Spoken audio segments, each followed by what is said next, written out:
ডিসাইপলশিপ আমার জন্য একটা অন্যতম আশীর্বাদের কারণ। এখানে এসে আসলে আমি যা শিখতে পারি তা হলো আমার জীবনে হারিয়ে যাওয়া উদ্দেশ্য।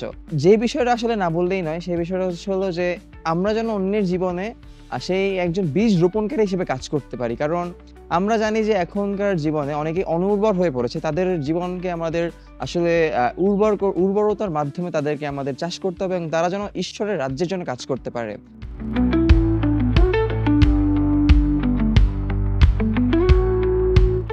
আসলে আগে নিজে শিষ্য হতে হবে এবং পরেই আমরা নতুন শিষ্য তৈরি করতে পারবো। তো আমি এখন মনে করি যে আমি একজন শিষ্য।